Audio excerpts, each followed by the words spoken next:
So let's start. Let's start. Okay. So this slide here is the staircase at Berggasse 19, which is where Freud lived in Vienna. He had 2 apartments, so that's the door up there. So he had 2 adjoining apartments, one of which was for the family, and the other was his library and his practice. And he was a renter. He rented his apartments. One of them was so? For the family. Okay. He had 6 children. And one was for the practice in his library and so on. Então aqui prédio onde o Freud morou, né? Aqui é a escada,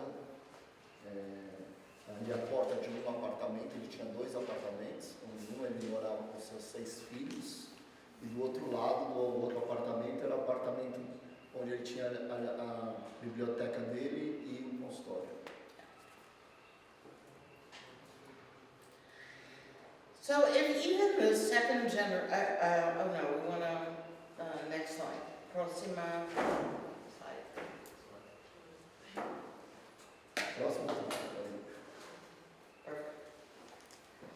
If even the second generation of psychoanalysts sought to destigmatize neurosis, which they did, relocating some of their treatment venues from private offices to publicly accessible clinics would help. The ambulatorium, for example, was located next to Vienna's large general hospital. It would be up to Anna Freud to set up clinics further out in the community, in public schools and housing developments. In Budapest, as in Berlin, the clinics were centrally located in large mixed residential buildings. So this is the waiting room for the Berlin clinic. Again, this big apartment. This is the street, Potsdamer Straße, on which the clinic was located. So this is a photograph from 1924, and then this is a photograph of the same building in 1934, once the Nazis had taken over and entirely corrupted the meaning of the clinic. So that's the ambulatory, isn't it? No, that's the polyclinic. Polyclinic. Yeah, but all 3 of these are the Berlin. And what's the name of the road? Potsdamer Straße. Potsdamer. P-O-T-S-D-A, Potsdamer, D-A-M-M-E-R, Yeah. and then Straße. Então, aqui é uma das salas da Policlínica de Berlim, aqui é a rua Straße, something. Alguma coisa eu esqueci, daqui a pouco eu escrevo o nome da rua, em 1924, né? E aqui em 1934, né? Quando o nazismo já tinha tomado, né? Dá para ver o prédio coberto pela suástica. I find it shocking how fast things can change, and it's something that we really need to be aware of. Então, eu acho interessante como quão rápido as coisas podem mudar, é uma coisa que a gente tem que prestar atenção. Acho que também é uma coisa que... So just make a comment about the anti-Semitism that you were talking about to me. Nesses dias no carro, né, a Elizabeth vem contando para mim, né, ela ficou 7 anos em Viena recentemente, até a pandemia, né, e como o antissemitismo está muito forte lá, né, como pessoas que parecem próximas de repente, né, se tornam antissemitas, se voltar contra ela por conta dessa questão, né, então é uma coisa importante da gente olhar. I was say in German, genau, which means exactly.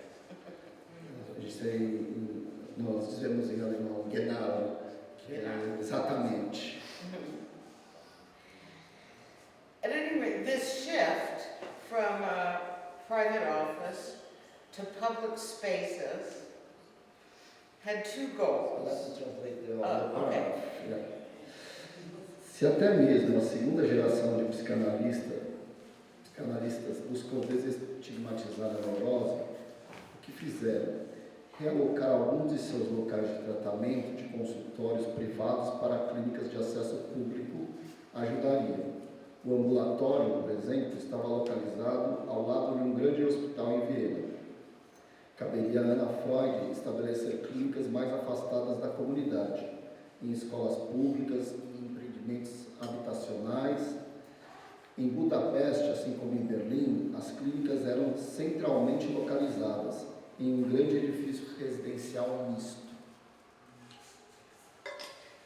So this shift from private office to public space had two goals: to place mental health care on a par with physical health care, and two, to redefine neurosis as a dialectic that is both a personal trouble and a larger social issue. With this social exchange in mind, the clinic waiting rooms of the mid-1920s offered a private experience with a social space. So we think this was probably a waiting room and what we would call an intake, where patients would meet and then be tell their story, their eligibility for treatment. Yeah. Essa mudança de consultório privado para espaços públicos tinha dois objetivos. Um, colocar o cuidado com a saúde mental em pé de igualdade com o cuidado à saúde física. 2, redefinir a neurose como uma dialética, ou seja, tanto um problema pessoal quanto uma questão social maior. Com a troca social em mente, as salas de espera das clínicas na metade do século XX ofereciam uma experiência privada dentro de um espaço social. E aqui, então, ela mostra aquela sala de espera ali, que era uma sala de espera que dava entrada para o consultório, mas também tinha outra função, que talvez ela fale agora. Much like today, the waiting room offered an invitation to transparency, since people came with a shared purpose but from frequently opposite worlds.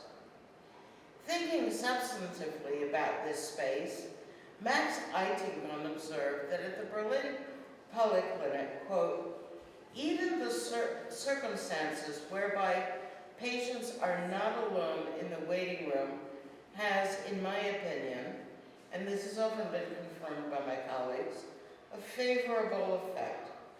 In the crowded waiting room, reality impresses upon the neurotic that he is not the only one to whom the physician is a father.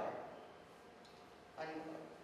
Psychoanalysis could give people the opportunity to examine their assumptions, understand their family and cultural origins, and modify them if necessary. None of us lives in isolation, so community psychoanalysis would be the next logical step in treatment accessibility.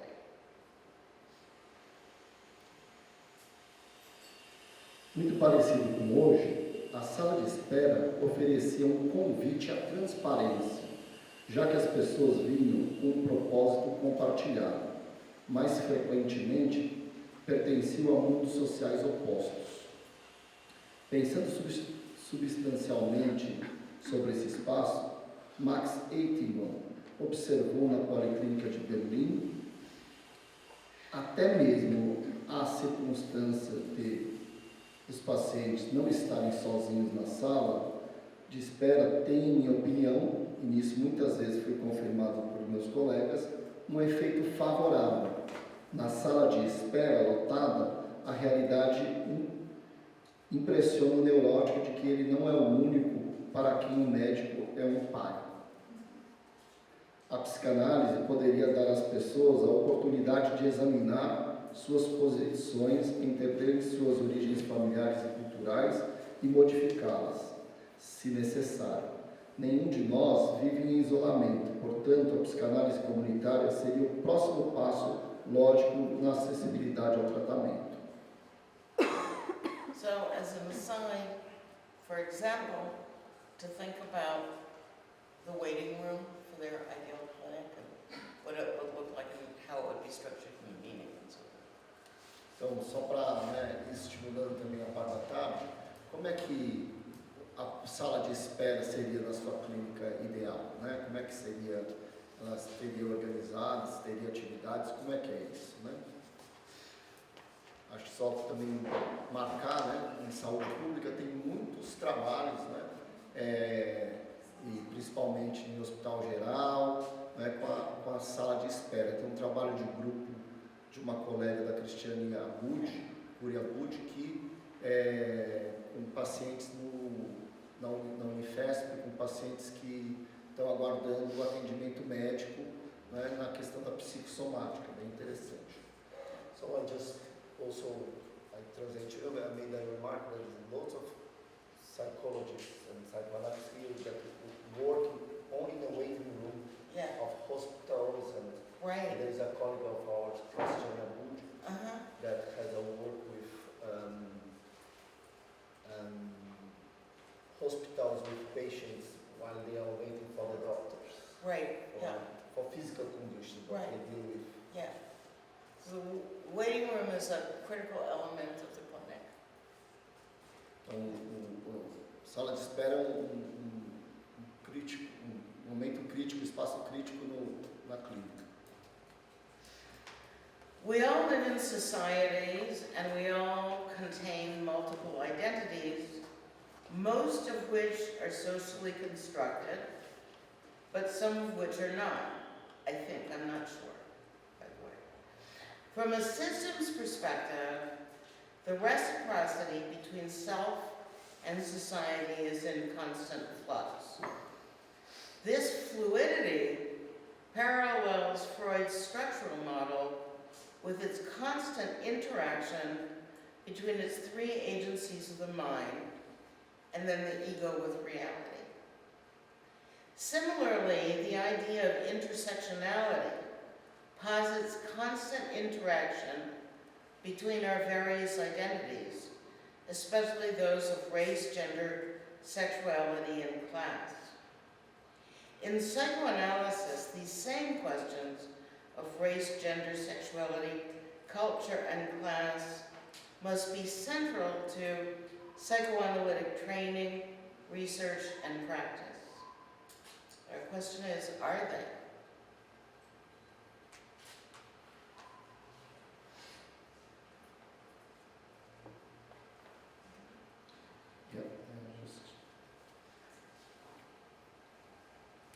Todos vivemos em sociedade, todos possuímos múltiplas identidades, a maioria das quais é socialmente construída, mas algumas das quais são, eu acredito, não tenho certeza.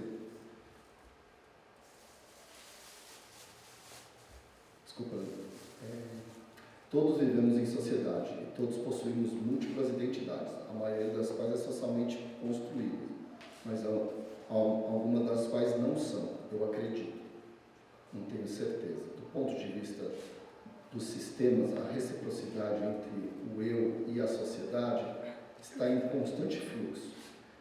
Essa fluidez se assemelha ao modelo estrutural de Freud, com sua interação constante entre as três instâncias da mente e, em seguida, com a realidade.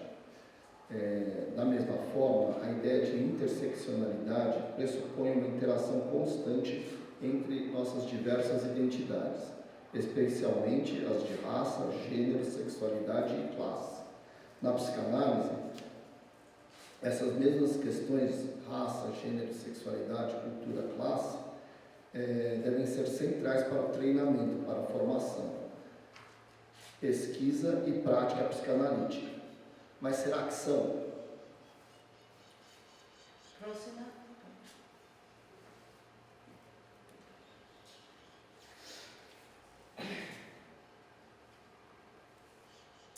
We have seen that Freud dramatically renegotiated the politics of analytic therapy just before the end of World War I. As an aspect of his forecast for the future of psychoanalysis, Freud asked the analysts to look at themselves.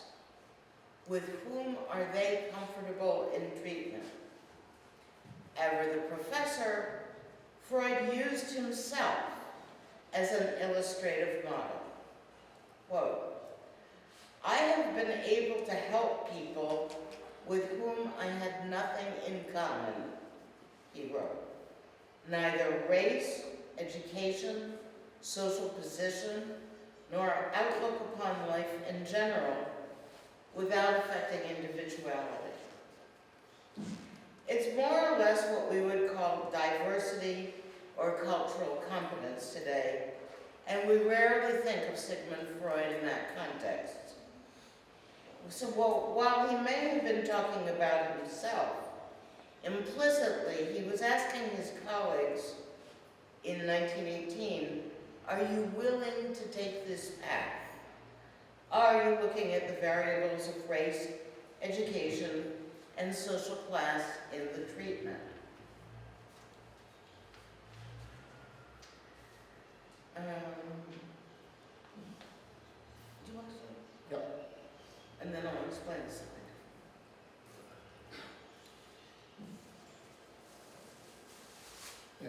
Vimos que Freud renegociou dramaticamente a política da terapia analítica pouco antes do fim da Primeira Guerra Mundial. Como parte de sua previsão para o futuro da psicanálise, Freud pediu aos analistas que olhassem para si mesmos, com quem eles se sentiam confortáveis no tratamento. Sempre, professor, Freud usou a si mesmo como modelo ilustrativo. Então, citando Freud, eu pude ajudar as pessoas com quem não tinha nada em comum, disse Freud, nem raça, nem educação, nem posição social, nem visão de vida em geral, sem afetar a individualidade. É o que chamaríamos de diversidade ou competência cultural. E raramente pensamos em Freud nesse contexto. Embora possa estar falando de si mesmo, implicitamente ele estava perguntando a seus colegas, vocês estão dispostos a seguir esse caminho? Então, examinando as variáveis de raça, educação, classe social no tratamento?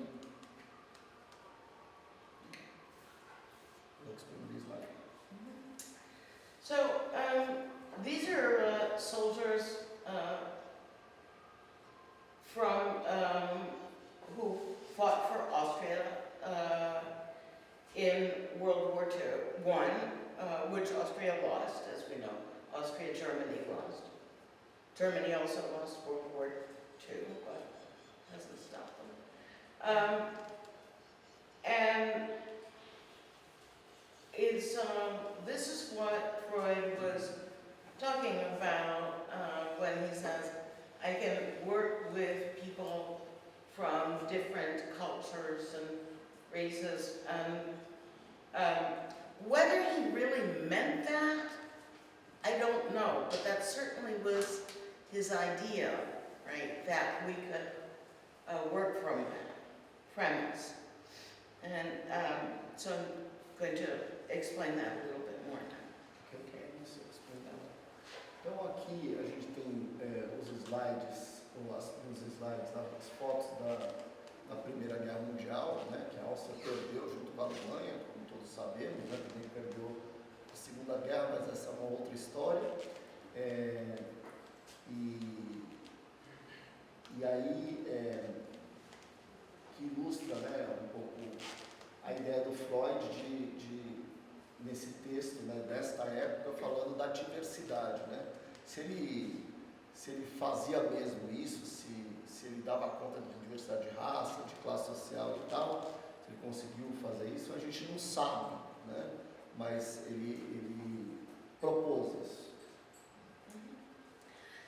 So Freud did not simply return to a pre-war status quo, what some call classical psychoanalysis, but he aimed for a new balance of individual identity and state authority.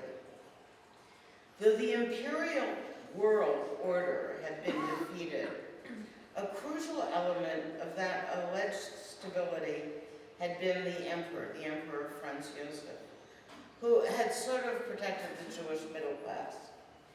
And his belief in this term, weltweite Kultur, or worldwide culture. It was a celebration of Croatian, Slovenian, Czech, and Hungarian languages and customs, all in one. So Freud had been exposed to people different from himself, or as he said, with whom I had nothing in common. Early on, it is interesting to see what he did with the limited information available to a traditional bourgeois doctor, which he was. Did he think about decolonizing psychoanalytic and theory and practice? No, it wasn't right. But I bet he would have liked it. That's up to us, that's our job. But it also confronts us with another diversity question, which is asked a lot, which is psychoanalysis a, quote, universal theory? Right? I doubt it, though I'm quite sure that all living humans have an unconscious.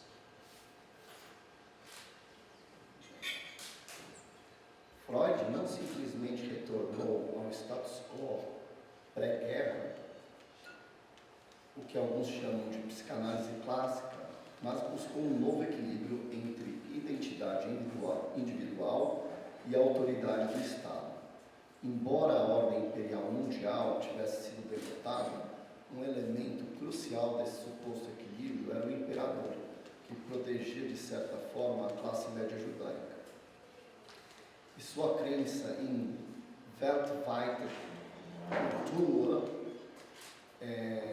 ou cultura mundial, né, na tradução, uma celebração das línguas e dos costumes croata, esloveno, tchecos e húngaros. Portanto, Freud havia sido exposto a pessoas diferentes dele mesmo, ou como ele disse, com quem não tinha nada em comum, desde cedo. É interessante ver o que ele fez com as informações limitadas disponíveis a um médico burguês tradicional. Ele pensou em descolonizar a teoria e prática psicanalítica? Não, embora eu aposte que ele teria gostado disso. Isso depende de nós, mas também nos confronta com outra pergunta sobre diversidade. A psicanálise é uma teoria universal? Duvido, embora eu tenha certeza de que todos os seres humanos vivos têm um inconsciente. Próximo slide, Kaique. Just let me make a remark about Sure. culture and civilization. Yeah. Yeah. Só acho que é uma sugestão legal da gente ler, já que a gente vai discutir já tarde mal-estar na cultura, né? O livro da Autêntica, né, tem um prefácio do Gilson, que é muito interessante, discutindo a terminologia, né? O que significa cultura dentro da cultura alemã e como isso, né, num certo sentido, vai dar no nazismo, né? Mas e o termo civilização, né, dentro da cultura inglesa e da cultura alemã, que é diferente, né, da Weltkultur, né? Quer dizer, é uma contraposição. E também o livro Processo Civilizador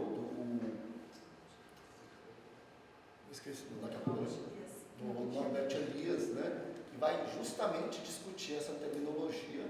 E tem um outro livro do Norbert Elias, ele um judeu, pensando a cultura alemã que ele foi criada.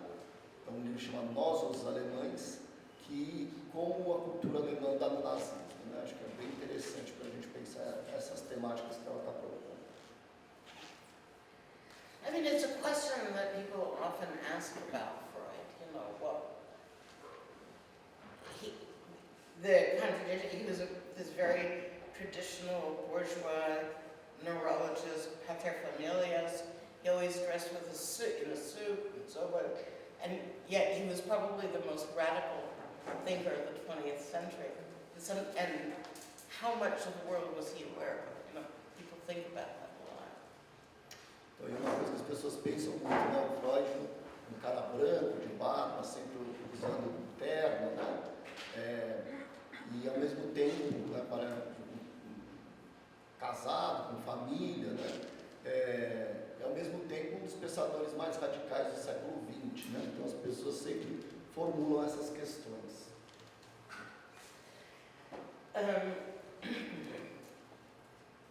In one of his 1915 metapsychology papers called The Unconscious, which was an essay about the difference between neurosis and psychosis, Freud developed this case example that I will tell you about. The paper was written again in 1915, 1 year into World War I, just as bread rations were taking effect. I'm going to quote this because this case excerpt is a good illustration of his understanding of social class. Quote, he was common. He had made her common too, though she was naturally refined. He made her think that he was superior to her, and now she thought she would be better if she were like him. He had put her in a false position. The female is the patient, and he's looking. He's quoting Freud. Yeah, this is a quote from Freud's case example. Okay, and the woman is his patient. Let me finish this in just a few more sentences. In other words, the patient's lover lied about his social status in order to reverse their actual class positions. Though she is, quote, naturally refined, in other words, upper class, he made her feel that she was lower class and that she would be better if she were more like him.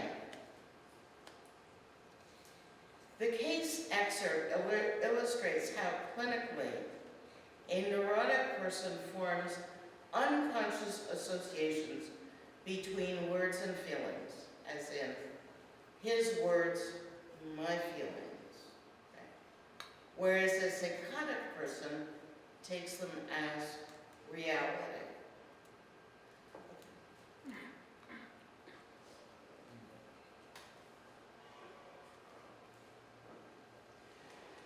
Em um dos seus artigos de metapsicologia de 1915, chamado O Inconsciente, um ensaio sobre a diferença entre neurose e psicose, Freud desenvolve este exemplo de caso. O artigo foi escrito 1 ano após o início da Primeira Guerra Mundial, exatamente quando as rações de pão estavam começando a ter efeito. O seguinte trecho é uma boa ilustração de uma visão sobre classe social. Ela era comum, ela a tornou comum. Desculpa, ele era comum, ele a tornou comum também, embora ela fosse naturalmente refinada. Ele a fez pensar que era superior a ela agora. E agora ela pensava que seria melhor se fosse como ele. Ele a colocou em uma posição falsa. Em outras palavras, o amante do paciente mentiu sobre seu status social para reverter suas posições de classe reais. Embora ela seja naturalmente refinada, classe alta, ele a fez sentir que era de classe baixa e que ela seria melhor se fosse mais como ele. Este trecho de caso ilustra como, clinicamente, uma pessoa neurótica forma associações inconscientes entre palavras e sentimento. As palavras dele, meus sentimentos, enquanto uma pessoa psicótica as torna como realidade. Further, it shows us that Freud was aware of a number of other related factors. The subjectivity of class influences on social relations, class enactment, how class status can be manipulated, and how othering, as we call it, causes misery. We also have here the subjugation of women in a patriarchal society. The lover, in this case, does not separate class and gender. Instead, he seizes on the intersection of the two in a way that manipulates her subjectivity. And Freud gets it.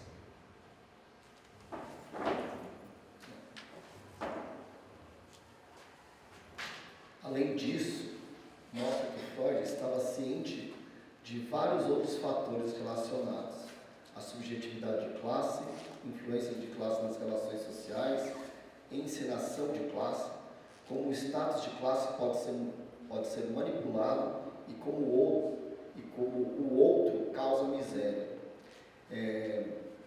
Também temos aqui a subjugação das mulheres em uma sociedade patriarcal. O amante não separa classe e gênero. Em vez disso, ele se aproveita da intersecção dos dois de uma maneira que manipula sua subjetividade. Yep. So what you have here is a piece of manuscript from this essay, which I can't read because nobody can read Freud's handwriting. It's just wonderful to see it, I think. And there is a photograph of the course schedule, and at the bottom, at the University of Vienna. Freud taught at the medical school at the University of Vienna, and therefore there you can see Sigmund Freud, Professor Docent. A guide to psychoanalysis was the name of his course, and then where he would be teaching it and the time. The building where he taught was unfortunately destroyed in 1970 to make way for a larger hospital building, but at least we have this evidence. Então aqui é um trecho de um artigo do Yeah, Freud. this manuscript. O inconsciente. Do inconsciente, né? O texto do inconsciente, então está aqui em escrita manual. Ninguém quer ler, ninguém pode ler, é difícil ler a letra do Freud. E ali está os horários de aula, né? The course catalog. O catálogo de curso, né? Da Universidade de Viena. Então está lá o nome do Freud, ele dava aula lá, e os horários, o prédio que ele dava aula, né? Felizmente o prédio foi destruído e deu lugar a um novo hospital, mas pelo menos a gente tem esse registro aí. So this Freud's attention to the social context of identity is significant. If we look closely at his writing, of which I just gave you an example of a close textual analysis, we see that he attempts to understand our embeddedness in wider social, cultural, and economic environments. Freud published Beyond the Pleasure Principle in 1920, Future of an Illusion in 1927, and Civilization and Its Discontents in 1930. In the course of one decade, his conceptual leaps, biological metaphors, and uses of politics add up to a withering critique of the capitalist grip, crafted so as to highlight his own chosen world, the human brain's capacity to feel. Each of these short books, essays really, challenges Western thought in its own way. Beyond the pleasure principle amplifies on the concept of thanatos, which has long upset religious adherents like Freud's intelligent critic, Oscar Pfister, for whom a God sets life's timeline, and also for capitalists, for whom the aspirational motto, "You can't stop progress," repudiates death itself. You want to take over there? A few more sentences? Okay. Were it written today, beyond the pleasure principle would presumably reject the neoliberal practice of blaming the victim, as if individual success points to the much vaunted ability to self-regulate, and failure is, well, simply a repetition of failure. There is little in between. But Freud's text is bleak only to those who decontextualize it. Giving it back its rightful place in European history, one sees that Freud has written a book that explored how people coped with the shock of a vanished social order, of empire, and the presence of the novel social democracy. I lived in Vienna for 7 years, and I can tell you that the mourning still persists. I had this conversation many times, as if teaching me about Austrian reality, usually unprompted. Someone would say, if only the emperor were still alive. Everything was better then. Everything ran smoothly. So I would respond, do you like to vote? Yes, of course. Right? And I'd say, well, you can't have both. Shock. Right? So I say that the shadow of Thanatos had just drifted by.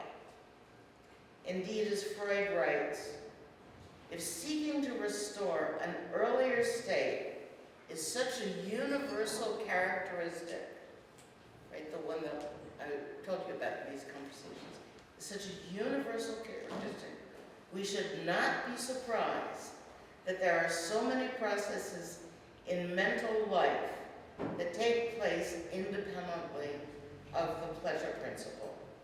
For a whole nation, as for individuals, resisting change and an unknown future may be as compelling as repeating the past. And we'll probably see this every day.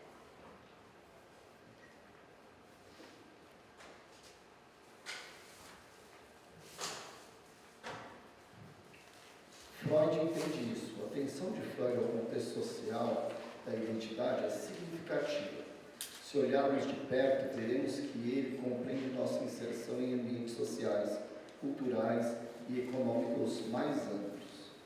Freud publicou Além do Princípio do Prazer em 1920 e O Futuro de uma Ilusão em 1927 e O Mal-Estar na Civilização em 1930.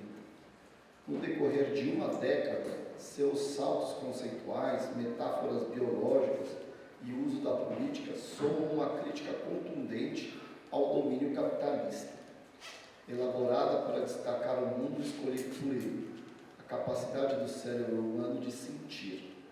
Cada um desses livros, na verdade, ensaios, desafia o pensamento ocidental à sua maneira. Além do princípio do prazer, amplifica o conceito de Thanatos, que há muito tempo perturba os religiosos, como o inteligente crítico de Freud, Oscar Pfister, para quem um Deus estabelece a linha do tempo da vida, e também os capitalistas, para quem o lema é aspiracional. Você não pode impedir o progresso, repudia a própria morte. Se fosse escrito hoje, além do princípio do prazer, presumivelmente rejeitaria a prática neoliberal de culpar a vítima, como se o sucesso individual apontasse para a tão aclamada capacidade de autorregulação e o fracasso fosse, bem, simplesmente uma repetição do fracasso. Há pouco no meio, mas o texto de Freud é sombrio apenas para aqueles que o descontextualizam, restituindo ao seu lugar legítimo na história europeia.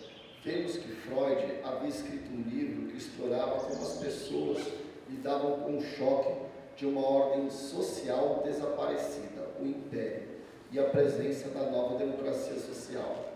Eu morei em Viena por 7 anos e posso dizer que o luto ainda persiste. Tive essa conversa muitas vezes, como se me ensinando sobre a realidade austríaca. Geralmente, sem ser solicitado, alguém diria: se o imperador ainda estivesse vivo, tudo era melhor naquela época, tudo funcionava bem. Então, eu respondia: você gosta de votar? Sim, claro. Bem, você não pode ter os dois. O choque, a sombra de Thanatos, acabara de passar. De fato, como escreve Freud, se buscar restaurar um estado anterior é uma característica tão universal. Freud resumiu: não devemos nos surpreender que haja tantos processos na vida mental que ocorrem independentemente do princípio do prazer.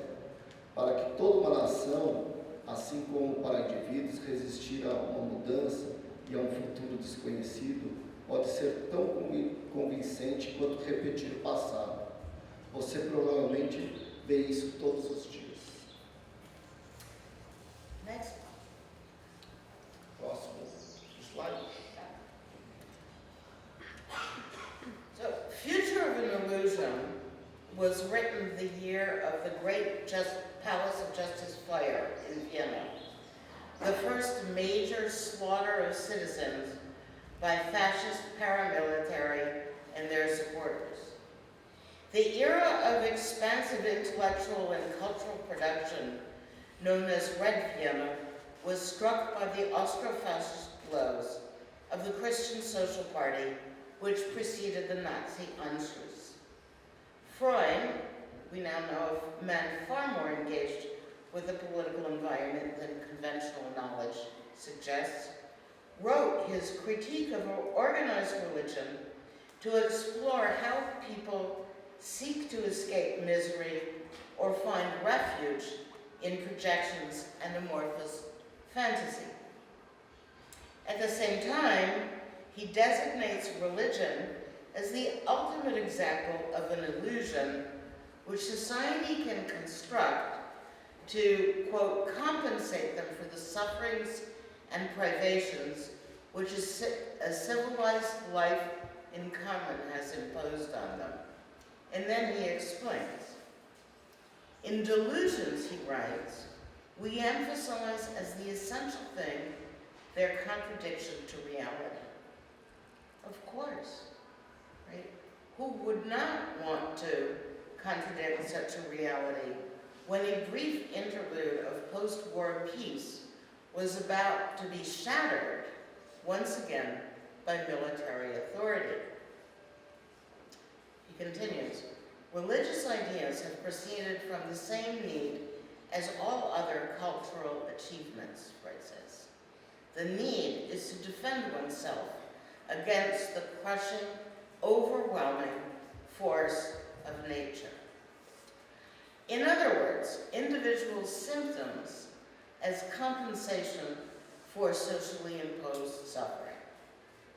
I think he means, quote, human nature, but I'm not sure since no one really knows how to define human nature or even describe what it means. One might exchange the word nature for science, which Freud explains toward the end of the book, quote, has many open enemies and even more hidden ones who cannot forgive her for having weakened religious faith and for her threat to overthrow it. So this is the attack on the palace of justice, which is a huge event in the history of both Austria and fascism, because it was the conservatives who set the palace on fire and the socialists who were blamed. And I'm sure we can all recognize that. O Futuro de uma Ilusão foi escrito no ano do grande incêndio do Palácio da Justiça. Então, a gente está vendo aqui o incêndio do Palácio da Justiça, né, em Viena. O primeiro grande massacre de cidadãos pelos paramilitares fascistas e seus apoiadores. A era de produção intelectual e cultural expansiva, conhecida como Viena Vermelha, foi atingida pelos golpes austrofascistas do Partido Social Cristão que precederam o Anschluss nazista. Freud, um homem muito mais envolvido com o ambiente político do que o conhecimento convencional sugere, escreveu sua crítica à religião organizada para explorar como as pessoas buscam escapar da miséria ou encontrar refúgio em projeções e fantasias amorfas. Ao mesmo tempo, ele designa a religião como um exemplo supremo de uma ilusão que a sociedade pode construir para compensá-las pelos sofrimentos, privações impostos por uma vida civilizada em comum. E então ele explica, nas ilusões, ele escreve, enfatizamos como coisa essencial a sua contradição com a realidade. Página 93. Claro, quem não gostaria de contradizer uma realidade como essa, quando um breve interlúdio de paz pós-guerra estava prestes a ser destruído, mais uma vez pela autoridade militar? As ideias religiosas surgiram da mesma necessidade de todas as outras realizações culturais. Diz Freud, a necessidade é de se defender contra a força esmagadora e avassaladora da natureza. Em outras palavras, sintomas individuais, como compensação pelo sofrimento imposto socialmente, acho que ele quer dizer natureza humana, mas não tenho certeza disso, já que ninguém realmente sabe como definir natureza humana, ou mesmo descrever o que isso significa. Pode-se trocar a palavra natureza por ciência, que Freud explica mais para o final do livro. Tem muitos inimigos declarados e ainda mais ocultos que não podem perdoá-la por ter enfraquecido a fé religiosa e por sua ameaça de derrubá-la. Então, e aqui, né, ela explica que o ataque ao palácio foi feito pelos fascistas, né, mas os social-democratas foram responsabilizados, culpados por isso. Né? E a gente já deve ter tido experiência disso aqui também. Né? It was this event that really radicalized Wilhelm Reich. E esse evento foi um evento que realmente mudou a postura do Reich, radicalizou a sua postura e fez com que ele tomasse outra postura, né, teórica depois desse evento. As Freud saw it, the opposition between religion and science paralleled the conservatives' rancorous hostility toward the governing Social Democrats. They upheld... Oh, sorry, yes. Oh, no, not yet. What?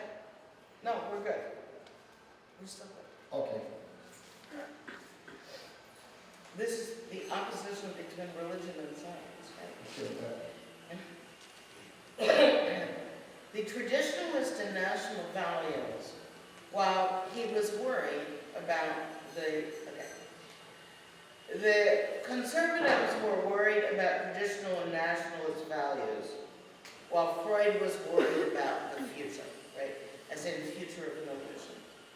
Alternatively, Freud could mean, quote, normative unconscious processes, that is to say, the social elements which the superego identifies as symbolic of crushing racial, gender, and sexual normativity. But he goes further. He observes, in this book, he observes that A, society is something, quote, imposed on a resisting majority by a minority which understood how to obtain possession of the means to power and coercion. And B, every culture claims the right to look down on the rest. So I wonder, is Freud speaking about race here? Right? Or is it another aspect of the illusion, the future of illusion?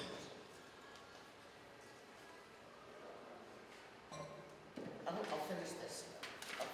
Okay. Of course, he was deeply familiar with the pervasive and increasingly bellicose waves of anti-Semitism, both overt and covert. And it didn't end with World War I or even World War II. To those analysts escaping death in Europe of the late 1930s and coming to the US, J. Edgar Hoover, the American director of the FBI, refused their refugee status, calling them communist, queer, and mentally twisted. Okay.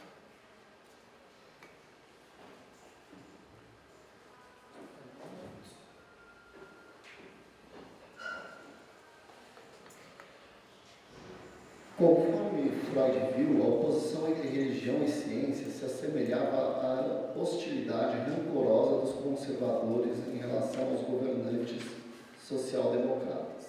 Eles defendiam valores tradicionalistas e nacionalistas, enquanto ele estava procurando o futuro. Alternativamente, Freud poderia significar processos inconscientes normativos, ou seja, os elementos sociais que o superego identifica como simbólico da opressão da normatividade racial, de gênero e sexual. Mas ele vai além. Ele observa que a sociedade é algo imposto a uma maioria resistente por uma minoria que entendeu como obter posse dos meios de poder e coerção. B. Cada cultura afirma o direito de olhar para as outras com desdém. Freud está falando sobre raça aqui. Claro, ele está profundamente familiarizado com as ondas pervasivas e cada vez mais belicosas de antissemitismo, tanto explícito quanto velado. Isso não terminou com a Primeira Guerra Mundial, ou mesmo com a Segunda Guerra Mundial. Para aqueles analistas que escaparam da morte na Europa no final dos anos 30, Edgar Hoover, diretor do FBI americano, recusou seu status de refugiado, chamando-os de comunistas homossexuais e mentalmente perturbados. Próxima, por favor.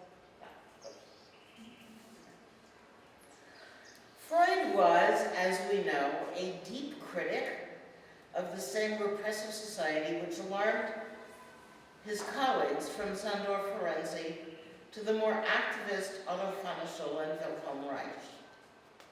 Although he was traditional in his personal comportment and dubious of materialism, Freud's affiliation with the progressive social democrats can be read throughout the book Civilization and its Discontents. For example, and we will discuss this sentence later, by the way, The replacement of the power of the individual by that of a community is the decisive step towards civilization, and that is a political statement. Since its publication in 1930, and especially since the 1940s, introductions to the book's multiple editions have generally ascribed Cold War fears of totalitarianism or communism to Freud's use of the word community, if, that is, the concept was even included in redundant summaries of the pleasure-seeking individual who loses out to the demands of society. In contrast, Freud's actual usage refers back to his earlier sentence, quote, "Human life in communities is only possible when a majority gathers that is stronger than each individual.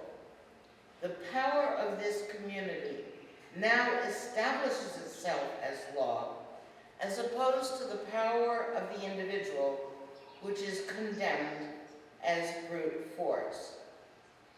Here Freud may well be alluding to either the social Darwinist individualism championed by the Austro-fascists or the violently anti-Semitic students at the University of Vienna, where he would be speaking about the human psychological economy.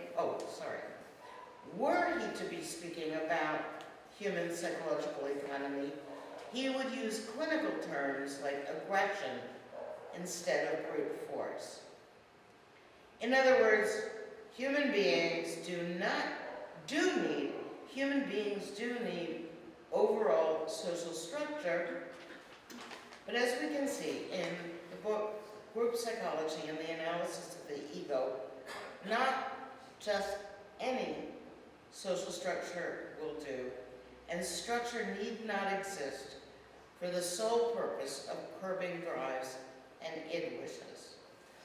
So this is a photograph of the University of Vienna in 32.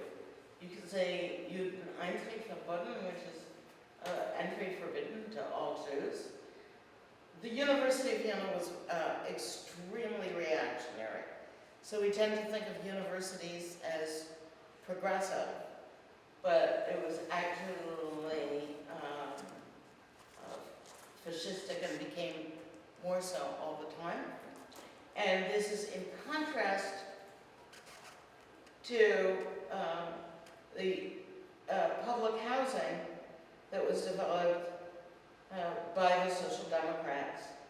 So you have these two kind of extremes in post-war Vienna, right? You have these huge housing programs, with swimming pools for children, people always talk about, and at the same time the increasingly violent fascist base of the university. Então, vou explicar essa questão, depois posso esquecer. Aqui a gente tem a foto da esquerda da Universidade de Viena, né? A gente tem essa ideia que a universidade é um lugar progressista, né? Aberto, tudo, mas está aqui, né? Judeus no pós-Primeira Guerra Mundial, né? Os judeus proibidos de entrar, né? Nessa placa aí na universidade.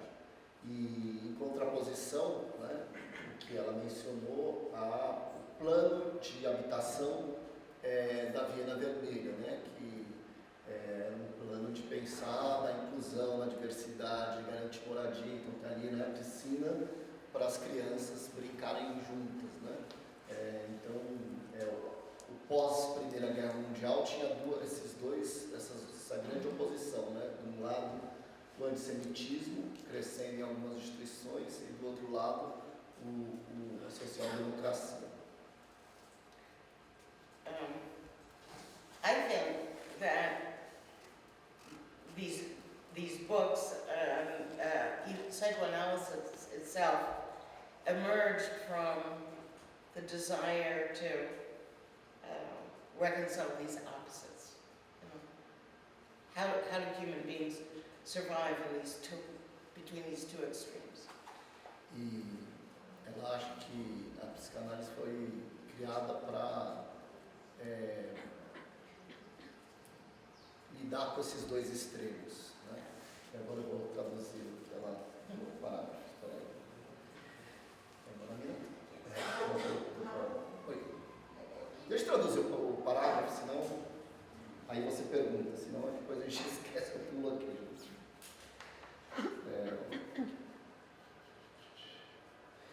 Freud era, como sabemos, um crítico contundente da mesma sociedade repressora que alarmava seus colegas, desde Ferenczi até Otto Fischer e Wilhelm Reich.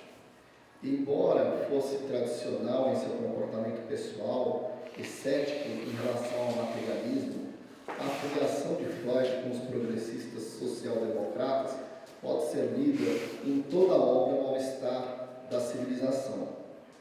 Por exemplo, a substituição do poder do indivíduo pelo poder da comunidade é o passo decisivo em direção à civilização. E é uma afirmação política. Desde sua publicação em 1930, e especialmente desde o final dos anos 40, as introduções às múltiplas edições do livro geralmente atribuíram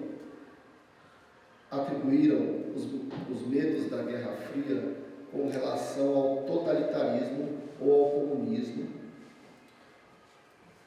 ao uso da palavra comunidade por Freud. Se é o conceito que estava incluso nas redundantes sínteses do indivíduo em busca do prazer, que perde para as demandas da sociedade. Em contraste, o uso real de Freud refere-se a esta frase anterior: a vida humana em comunidade só é possível quando uma maioria se reúne, que é mais forte do que cada indivíduo. O poder desta comunidade agora se estabelece como lei em oposição ao poder do indivíduo, que é condenado como força bruta. Aqui Freud pode estar aludindo ao individualismo social darwinista defendido pelos austrofascistas ou aos violentos estudantes antissemitas da Universidade de Viena. Se ele tivesse falado sobre economia psicológica humana, ele usaria os termos clínicos agressão em vez de força bruta. Em outras palavras, os seres humanos precisam de uma estrutura social geral, mas, como podemos ver em Psicologia das Massas e Análise do Eu, não qualquer estrutura social servirá, e a estrutura não precisa existir apenas para conter o impulso e desejos do id. In fact, Freud is saying we need social structure for political reasons. For example, a society must ensure fairness so that military psychiatrists don't abuse their power, so that the soldier's peace ego is not replaced by a war ego. Or, a society needs to provide access to health and mental health care so that, well, we've heard this before, the poor man has just as much right to assistance for his mind as he now has to life-saving help offered by surgery, and that the neurosis menace the health of a people no less than tuberculosis and can be left as little as the latter to the feeble handling of individuals. Again, recalling how private individuals can mishandle neurosis. That speech on the human right to mental health care affirmed Freud's alliance to the social democratic position and inspired the second generation of psychoanalysts to develop community-based clinics throughout Europe where treatment was free of cost. Finally, let me quote one more line. The first quote, the first requisite of civilization, therefore, is that of justice. That is, the assurance that a law, once made, will not be broken in favor of an individual. Unquote. If ever there was an argument for democracy and against fascism, here it is. Justice means that a society should stand as a specific safeguard against unequal access to resources. But its primary function is to guarantee not just that the father is overthrown, but that no individual father ever achieves absolute power over others. De fato, Freud está dizendo que precisamos de estrutura social por motivos políticos. Por exemplo, uma sociedade deve garantir a equidade para que os psiquiatras militares não abusem de seu poder, para que o ego de paz do soldado não seja substituído por um ego de guerra. Ou uma sociedade precisa fornecer acesso à saúde mental e à saúde mental para que o homem pobre não tenha o mesmo direito à assistência para sua mente que ele agora tem a ajuda para salvar sua vida por meio da cirurgia e que as neuroses ameaçam a saúde de um povo tanto quanto a tuberculose e não podem ser deixadas assim como a última para o manejo dos indivíduos. Novamente, lembrando como indivíduos privados podem lidar mal com a neurose. Esse discurso sobre o direito humano à saúde mental reafirmou a aliança de Freud com a posição social-democrata e inspirou-se, segunda geração de psicanalistas, a desenvolver clínicas comunitárias em toda a Europa, onde o tratamento era gratuito. Finalmente, deixe-me citar mais uma linha, o primeiro requisito da civilização, portanto, é o da justiça, ou seja, garantia de uma lei, uma vez feita, a garantia que uma lei, uma vez feita, não será quebrada em favor do indivíduo. Se já houve um argumento para a democracia e contra o fascismo, aqui está ele. A justiça significa a sociedade deve se posicionar como uma salvaguarda específica contra o acesso desigual a recursos. Mas sua função principal é garantir não apenas que o pai seja derrubado, mas que nenhum pai individual alcance poder absoluto sobre os outros. Next, próxima.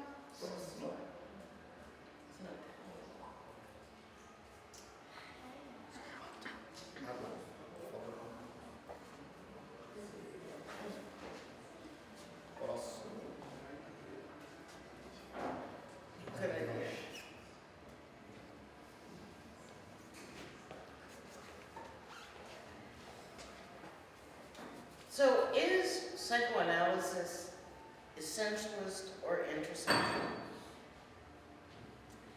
We categorize people, we assign distinct attributes like social class to each category, and we have learned how to do that, right? We have acquired somehow that knowledge because nothing comes, quote, naturally.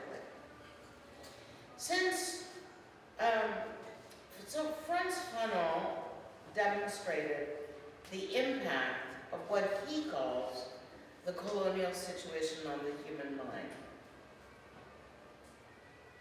Since the colonial situation is socially constructed, can we deconstruct it in order to achieve a decolonial psychoanalysis? So in the lower right over here, we have a picture of Franz Fanon, the great psychiatrist. Also participating in this discussion when Fanon was in Paris was Jean-Paul Sartre and Simone de Beauvoir. He's a philosopher in shoes. They sort of co-thought. They didn't co-write, but they sort of co-thought. And she was probably the greatest architect of feminism that we know, I think. This is Erik Erikson, who's best known for his 8 stages of development, which is actually quite a conservative position. In fact, as I will show you, he was far more progressive than that. And this is the slogan that was used by AIDS activists in the 1980s, and I think is still relevant today, silence. Which is that? AIDS activists, yeah. Então, eu vou explicar de novo aqui, antes de traduzir, para não esquecer. Ou embaixo a gente tem Franz Fanon, psiquiatra, né, ali embaixo à esquerda, que discutiu a colonização do inconsciente. Em cima a gente tem Simone de Beauvoir e Sartre, né, o sábio Sartre, que escreveu o prefácio de Condenados da Terra, que levou muito mal entendido, porque o entendimento dele é diverso, talvez, do próprio Fanon.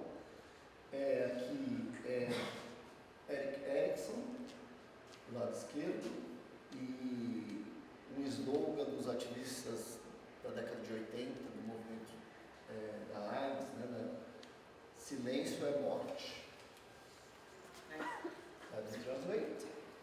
I haven't, no, let me continue with Erik Erikson. Okay, go ahead. A psicanálise é essencialista ou interseccional? Nós categorizamos as pessoas, atribuímos atributos distintos como classe social a cada categoria e aprendemos como fazer isso. Nada acontece naturalmente. Franz Fanon demonstrou o impacto do que ele chama de situação colonial da mente humana. Como a situação colonial é socialmente construída, podemos desconstruí-la para alcançar uma psicanálise decolonial? A pergunta surgiu periodicamente há pelo menos 8... Yeah, I'm gonna pick it up. In the winter of 1966, I'll pick up. Yeah. A pergunta surgiu periodicamente há pelo menos 8 décadas. In the winter of 1966, Erik Erikson, who trained with Anna Freud in Vienna and who wielded significant influence on American culture and psychoanalysis alike, attempted to deconstruct the effects of racism on both subject and object. Quote, what before was a more unconscious mixture of guilt and fear on the white side and a mixture of hate and fear on the other, has now been replaced by the more conscious, yet not always more practical, sentiments of remorse and mistrust. I sense a residue of species-wide colonialism in, quote, the best of us. Erikson was neither the first nor the last psychoanalyst to view his white colleagues' ambivalent, arguably elitist, but certainly colonialist stance on race as a massive threat to all aspects of identity formation. As Erikson's conceptualization of racial identity began to shift away from classic individualism, his social awareness grew, and his grasp of the majority culture contrasted with many of his psychoanalytic contemporaries. It probably still does, consciously or not. From individual to collective, historical to cultural, gender to social class, racial identity is an omnipresent psychological node in our colonizing society.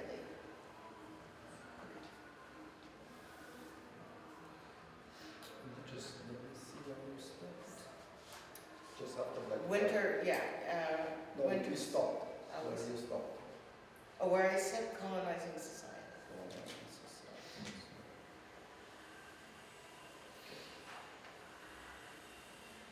No inverno de 1966, Erikson, que se formou com Ana Freud em Viena e que exerceu grande influência na cultura americana e na psicanálise, tentou desconstruir os efeitos do racismo tanto no sujeito quanto no objeto.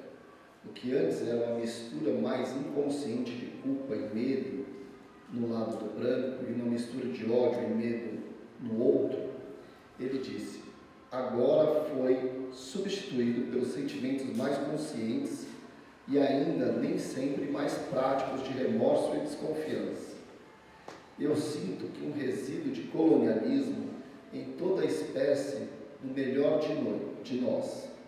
Erikson não foi o primeiro nem o último psicanalista a ver ambivalência, argumentavelmente elitista, mas certamente colonial, de seus colegas brancos em relação à raça como uma enorme ameaça para todos os aspectos da formação da identidade. Conforme a conceitualização de Erikson da identidade racial começou a afastar do individualismo clássico, sua consciência social cresceu e sua compreensão da cultura majoritária contrastou com uma de muitos de seus contemporâneos psicanalíticos. Provavelmente ainda faz, consciente ou não, de individual a coletivo, de histórico a cultural, de gênero a classe social, a identidade racial não é um nó psicológico onipresente em nossa sociedade colonizadora. So, psychoanalysis is probably no more racist than other systems of thought, but no less either. At least in the US, and largely in response to Black Lives Matter, the movement, the profession is attempting to tackle its own racism. There is, of course, the psychoanalytic movement's origin experience with marginalization. Quote, because I was a Jew, Freud explained in 1926, I found myself free of many of the prejudices which restricted others in the use of their intellect. And as a Jew, I was prepared to join the opposition and to do without agreement with the compact majority. Unquote. Unlike Jean-Paul Sartre, who resisted colonialism, Freud assembled a frankly essentialist portrait of Jewish identity and its relation to anti-Semitism. The extent to which this tension between racial margin and center may or may not have shaped the trajectory of psychoanalysis and has already been widely discussed, even in Peter Gay. Like all social constructions, the matter is never settled. Yet, Freud did actually have a wider social conscience. Franz Alexander offers this amusing anecdote from his time in Freud's seminar. To illustrate the issue of unconscious motives in delinquency, Alexander had presented the case of a car fanatic who took long and frequent taxi rides way beyond his means as a waiter and who inevitably landed in prison. To which Freud commented, I do not see how this case can throw light upon the essential problem of criminality. If your patient had been the son of a millionaire, he might have become a record breaker and as such a national hero. Only because of his position as a poor waiter, he could not give expression to his compulsion or hobby in a legal way. A psicanálise provavelmente não é mais racista do que outros sistemas de pensamento, mas também não é menos. Pelo menos nos Estados Unidos da América e, em grande parte, em resposta ao movimento Black Lives Matter, a profissão está tentando enfrentar seu próprio racismo. Há, é claro, a experiência de origem do movimento psicanalítico com a marginalização. Porque eu era judeu, explicou Freud em 1926, me vi livre de muitos preconceitos que restringiam os outros no uso do seu intelecto. E como judeu, estava preparado para me juntar à oposição e abrir mão do acordo com a maioria compacta. Ao contrário de Jean-Paul Sartre, que resistiu ao colonialismo, Freud montou um retrato francamente essencialista da identidade judaica e sua relação com o antissemitismo. Até que ponto essa tensão entre margem racial e centro pode ou não ter moldado a trajetória da psicanálise? Tem sido amplamente discutido. Sander Gilman, 1992, Gay, 1989. Com todas as construções sociais, And we may add this, the Gradiva Book, the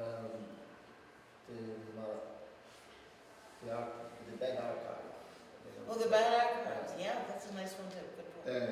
E adicionaria a esse debate do racismo e da vinculação ao judaísmo, né? O livro do Derrida, Mal de Arquivo, né? Um livro muito importante. Né? That's a great idea. Como todas as construções sociais, o assunto não está resolvido. No entanto, Freud realmente tinha uma consciência social mais ampla. Franz Alexander oferece essa anedota engraçada de seu tempo no seminário de Freud, para ilustrar a questão dos motivos inconscientes da delinquência. Alexander apresentou o caso de um fanático por carros que faziam longas viagens e frequentes viagens de táxi, muito além de seus meios como garçom, e que inevitavelmente acabava na prisão. A isso, Freud comentou: eu não vejo como esse caso pode lançar luz sobre o problema essencial da criminalidade. Se seu paciente fosse filho de um milionário, ele poderia se tornar um recordista e, como tal, um herói nacional. Apenas por causa da sua posição social, um garçom pobre, ele não podia dar essa expressão à sua compulsão ou hobby de maneira legal. So we have some time for questions. Bom, agora a gente tem tempo para perguntas e para conversas. Só vou pegar um café.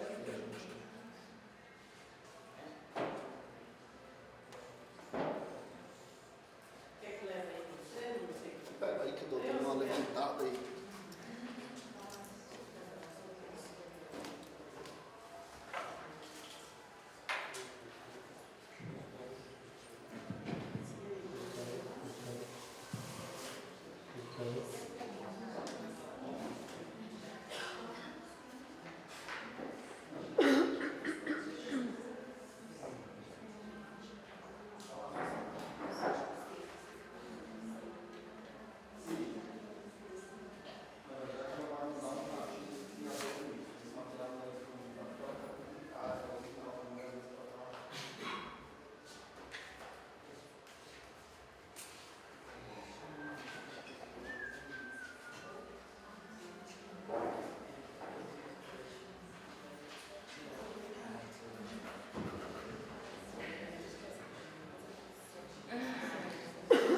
Não, a gente tem tempo para perguntas, para... Eu tenho uma aqui. Só, já tirou? Elizabeth, sobre as fotos que você mostrou, uma ao lado da outra, a foto do antissemitismo nas universidades e do outro lado a foto das crianças, a inclusão, né, de crianças na social, que mostrava uma característica de social-democracia.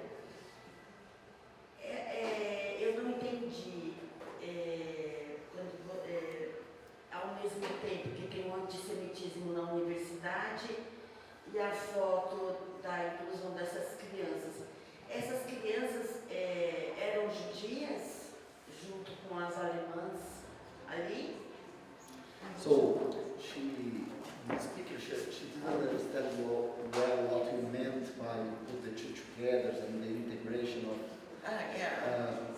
said, so you showed the picture of anti-Semitism in the university, and then the building with the children. It means that in those buildings, the children, the Jewish children and the German Okay. can integrate. Okay, thank you. Can we go back? Oh, thank you. No. What I meant was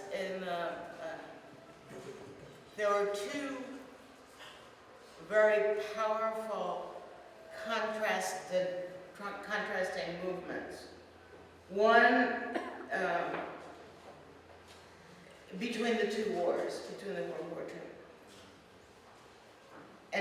And both attempted to handle the end of empire. And so one was the fascists enacting anti-Semitism at the university, right? Which resulted in the Anschluss of '38, which is the the Nazi takeover of Austria, and then the Holocaust. And at the same time, in 1919, the Social Democrats had won the first free election after the end of empire. And they built, for example, 60,000 units of housing, right? And this is just one of them, and there were summer camps for children, and it was an extraordinary era. And there were two happening at the same time. One was called Red Vienna, and the other was called Black Vienna. Black Vienna. Black Vienna, yeah. The fascists. Yeah, and the fascists actually called the progressives red, right? The blacks were from the black robes of the clergy, and they called the progressives red, and the Social Democrats said, oh yeah, that's a great name, we'll take it. Então, boa pergunta, né? Assim, por que ela colocou essas fotos, né? Porque são duas posições distintas que estavam tentando lidar com a mesma coisa, o fim do Império. Não é? E aí, como ela colocou aqui, o fim do Império, de ter um pai, de algum, né? Até que ela falou no texto dessa questão de pessoas que falam, olha, naquela época que tinha o imperador era bom, que tinha o monarca era bom, né? Como a gente vê aqui, às vezes também as pessoas, olha, o regime militar pelo menos tinha ordem, né? Não era essa bagunça, enfim, né? Então, essas duas posições, então a posição daqui, da esquerda, o antissemitismo, o nascimento do fascismo, é uma maneira de lidar com o que acabou, né? E tentar instituir alguma coisa nova, né? Então, é a posição fascista, né? Que ficou ligado com o nome de Black Vienna, né? Viena Negra, porque tinha a ver com a roupa negra dos padres, né? Do clero, né? Então, e eles chamaram os progressistas de vermelho, e os progressistas pegaram esse nome e falaram, bom nome, né? E aí, eles que acusaram, né? Como a gente tem uma comunistofobia que foi se transformando, né? Teve um ápice na década de 60, inclusive com efeitos aqui na América Latina, né? Mas que está aí. Então, Viena chamaram de vermelhos, e aí esse movimento da Viena Vermelha, dos social-democratas, né? Tem um artigo muito bom sobre a Viena Vermelha em português de uma pessoa da USP, que vale a pena, depois eu compartilho lá no grupo, né? Que falou, bom, agora que não tem mais imperador, pensou de uma outra maneira, né? Essa posição queria restituir um novo líder, e aquela posição de lá queria falar, bom, então vamos distribuir o poder, né? E a ver um pouco o que ela falou também aí do totem tabu, né? De não ter um líder, enfim, né? E não só pensaram como ideal, como construíram políticas, né? Por isso que a gente estava pensando o espaço, né? Ontem também, né? Então aqui moradias para 67 mil pessoas eles construíram, muito espaço de tempo, né? E que não só construíram a moradia, como pensaram como as pessoas iam conviver, né? Pensando em democracia, pensando em integração, pensando em comunidade, né? Então, é disso que ela estava tratando, por isso que ela pôs essas duas imagens, né? E isso acontece justamente no pós-guerra, né? A Alemanha e a Áustria perdem a guerra, né? Também tem a questão da dívida, né? Que os alemães, enfim, criam uma crise econômica e surge o fascismo e aí dá na Segunda Guerra Mundial, é justamente nessa posição. And that I think at least psychoanalysis really grew out of the attempt to explain how human beings behave in such different ways, but also survive the contrast. Então, também ela acha que a psicanálise é um modo de entender como os seres humanos vivem em condições difíceis, né? De várias maneiras, mas ao mesmo tempo sobrevivem, né? Mais uma dúvida em relação à imagem. Essa imagem da social-democracia, a Viena vermelha, existia distinção de etnias? For the Red Vienna, was there racism or dividing in races or Of course. I integration? mean, it's all over the place, of course.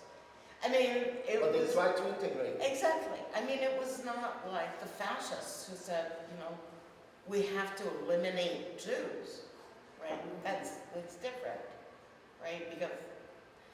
But of course there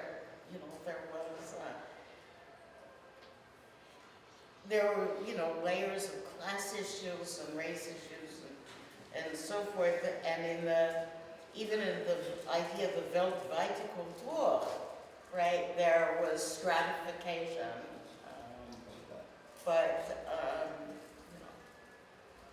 it was, is it inescapable or is it created? I don't know. Não, ela falou, claro que existia diferenças de raça, de etnia, de classe social, né? Todas essas questões estavam colocadas, né? Não é que na Viena Vermelha era um paraíso e do outro lado não. As questões, as contradições estavam dadas, né? Agora, a maneira de lidar era outra. O fascismo falava, não, vamos matar aqueles, né? Vamos exterminar, vamos tirar da sociedade. Mas mesmo na Viena Vermelha tinha várias contradições, né? Mesmo essa noção de uma cultura mundial, né? Defendida por Freud e tal, também tinha problema e tinha várias estratificações dessa perspectiva, né? And actually, Wilhelm Reich said that the Social Democrats were weak, that they weren't doing enough. And that's why he then went and joined the Communist Party. Because he said they weren't fighting these issues hard enough. O próprio Reich, né, falou que o social-democrata não estava lidando com essas questões de uma maneira de uma maneira apropriada, né? Então ele sai desse movimento e vai para o Partido Comunista, né? E aí só fazendo um adendo, né? Meio Partido Comunista tinha uma crença, né? A gente sabe que ia ter o auge do capitalismo e depois viria o comunismo. Portanto, eles não fizeram também tanta reação que acharam que o Hitler ia ganhar o poder, depois, né? Como o processo da história, uma visão da história mecanicista, né? Que ia voltar ao poder e aí teríamos o comunismo, né? Então são aspectos dessa história. So, and I also add that the communists believed that Hitler would take the power and then, as history explains itself, Right. communists will come into power after. And then they didn't fight properly. Right. Yeah, That's right. Yeah, criticism that's of- right. And meanwhile, you've killed 6 million people. I mean, it doesn't make much sense. Tem mais gente que tem pergunta lá? Pierre, Juliana. Eu estou feliz, né, com o texto do mal-estar, ela mencionou também alguns outros, mas o que a gente chama dos textos sociológicos do Freud, né? O mal-estar, o fim de uma ilusão, o homem Moisés e a religião monoteísta. No Homem Moisés, por exemplo, o Freud acho que faz uma coisa muito ousada, né? Quer dizer que, na verdade, Moisés não era sequer judeu, ele era egípcio e preto, né? Isso não é qualquer coisa para o Freud, assim, né? Tem um autor brasileiro, um negro brasileiro, né, que é o Maurício André, que ele vai dizer assim, que o que a gente tem de liberdade de emancipação do indivíduo, no Ocidente, a gente deve, em grande parte, a Freud e a Nietzsche. Esse descolamento da religião e tal. E aí eu estou pensando num texto do Michel Foucault, que é um autor, quando ele diz que o Freud ele funda não só uma teoria, mas um campo de discursividade que sempre obriga a gente a lidar com a realidade, a voltar no Freud. Então a minha pergunta, assim, nesse contexto que a gente está discutindo hoje, pensando assim que no caso brasileiro, o racismo ele não é tanto uma questão formal do Estado, né? Não é uma estrutura formal, mas é um modo de vida muito potente, né?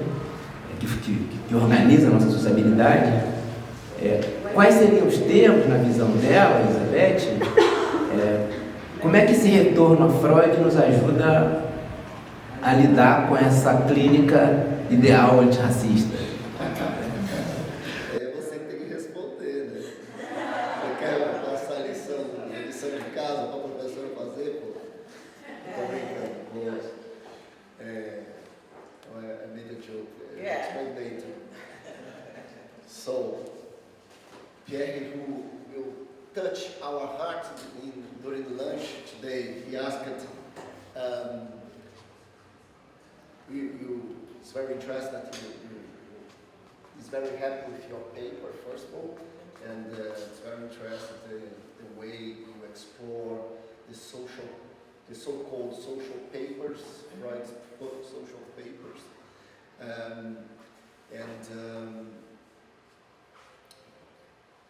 in Moses and monotheism, Freud's do a brave thing, saying no, even Moses is not Jewish, Right. and that is a brave thing that Moses is Egyptian, and for Maurice Sodré, Brazilian thinker, Freud and Nietzsche was two thinkers that changed the relationship with religion, and also he quoted Foucault, saying that for Foucault, it's Freud established a discursive field in which we have to go back always when we face reality. Always, exactly. And then Pierre tried to escape the homework, saying, so, in Brazil we have a racism that was not a state racism as it was in the United States, for example. Blacks in that place, but we had that, but it was not did by the state. It was not law. So, are you sure? Yeah. Okay. But then it's another discussion, but it's interesting also to compare this idea, or even the idea of race. He asked, so thinking about that, and we have the job to go back to Freud's idea. So how we could build an ideal clinic that would be anti-racist. That's your job. Yeah, that was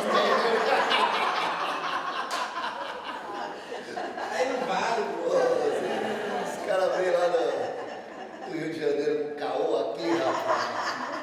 Mine is easy. I'm a Freud scholar. Easy. Falou, meu trabalho é fácil, eu sou uma acadêmica freudiana, então não tem trabalho, não tem esse trabalho. Bom dia.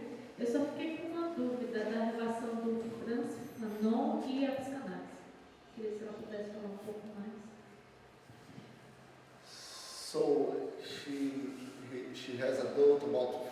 what's the relationship between Frantz Fanon and psychoanalysis. It wasn't clear your quotation of Frantz Fanon, if you could explore a little bit. Yeah.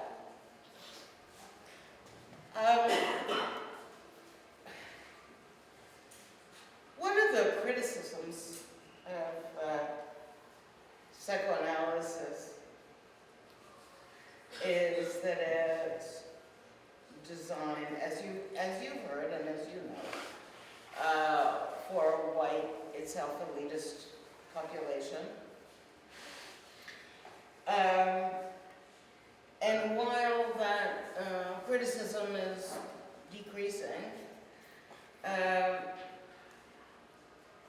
Fanon, along with Southland and Beauvoir, saw it as the entire system of thought that it really is, I think, at least. And so Fanon deliberately took this system of thought to black populations, and he opened up clinics, and he was a psychiatrist, and he wrote about the struggles of a black psychiatrist surviving in Paris and learning psychoanalysis, and then he applied that and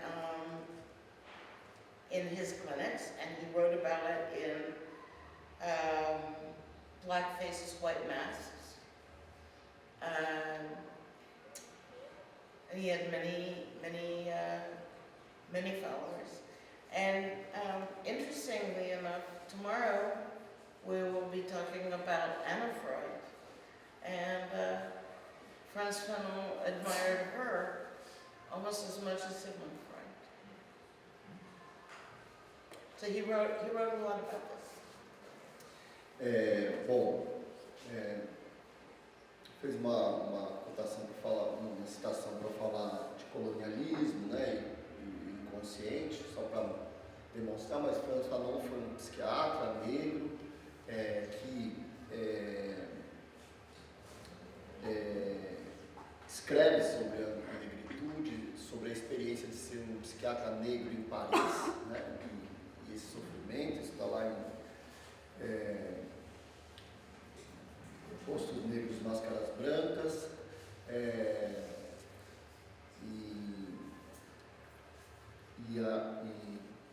então, o colonialismo, ele teve várias clínicas também, ele pegou as ideias da psicanálise e aplicou a partir de uma leitura própria, e amanhã a gente vai falar um pouco de Anna Freud, né, e Frantz Fanon admirava tanto Freud como Anna Freud pelo que ela fez. E ele escreveu muito sobre isso, que são textos que também a gente não explora, né, do Frantz Fanon, que ela vai falar sobre isso amanhã. Você só falou de pergunta colega, assim, a gente tem um pesquisador da USP, que é o Davidson Faustino, Da Unifesp. que é um especialista, né? A gente tem aqui o Faustino, que é um especialista em Fanon, e é muito bacana o texto dele. É um homem preto, da filosofia, mas é muito fera. O Davidson já veio aqui também, no ano passado, acho que em novembro, né, junto com o Douglas, também um colega que faz parte aqui desse espaço, o Douglas Rodrigues também estuda Fanon e tem livros sobre Fanon. Bom dia novamente. Eu hoje estou um pouco mais cansada e, enfim, foi uma discussão mais densa, então uma atenção um pouco flutuante, assim. Mas eu queria pedir se a Elizabeth poderia falar um pouco mais disso que ela vai, no final, sintetizar, de que a psicanálise não é menos racista nem mais racista do que outras teorias, né? Enfim, que ela pudesse falar um pouco mais sobre isso, né? O que ela quer dizer, porque eu entendi que o tempo inteiro a gente ela está pensando na dimensão da universalidade, né? Da psicanálise, ao mesmo tempo a dimensão das particularidades, né? Classe, raça, gênero, enfim. Então, como é que ela articula, ao fim, né, como é que ela chega nessa síntese, nem menos nem mais, né? Legal. Posso juventude em espaços negros. Não, que a Gabi faz algumas atividades sobre ser branca, né, ela é da capoeira, né, de candomblé, e então ela fala sobre isso. Gabriela asked, you mentioned that psychoanalysis is no more or less racist than the other theories. So what do you mean by that? And I just asked her permission also to say that she is a white person that belongs to black communities, like capoeira, she's a capoeira, and also she's part of candomblé, that's a black religion, and she talks about being white in those places also.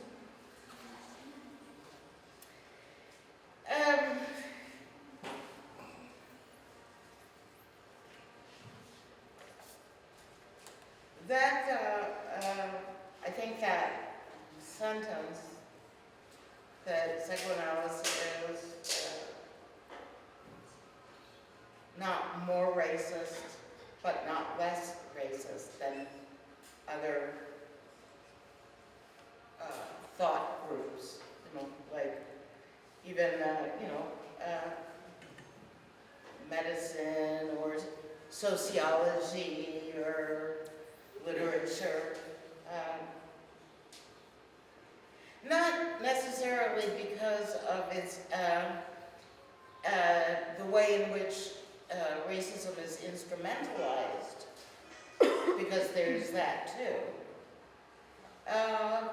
but because of our unconscious processes, right? And the way in which change is so difficult for us because the superego inherits either the parents or other authority figures, not just what they said, but their own unconscious processes. So we have layers and layers of processes of which we are not aware, much of which includes forms of racism. And I don't know if it's possible to unpack all of that. Então, a primeira parte da resposta é que, bom, a psicanálise como medicina, como outros campos do saber, né, faz parte da sociedade e, nesse sentido, é racista, né? Porque a nossa sociedade é racista. Então, essa é a primeira resposta, né? Então, sendo parte dessa sociedade que produz o racismo, opera a partir do racismo. Não racista de uma maneira instrumental, né? E talvez ela queira dizer, por exemplo, Slavery. Como é que é o livro lá do Weber? Que a gente até discutiu do Kell aqui no encontro passado.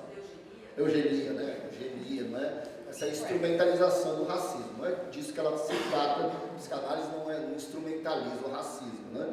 Mas ela é racista no sentido, mas também é racista porque o nosso superego, né, incorpora posições racistas das autoridades de onde ele é formado, né? E da autoridade direta paterna, mas de outras autoridades, né? E também incorpora a partir do inconsciente, né? A partir de transmissões inconscientes. Então, isso é passado, né? E ela não sabe como desmontar né? Se é possível desmontar tirar da caixa, né? Desmontar esse racismo, mas é isso.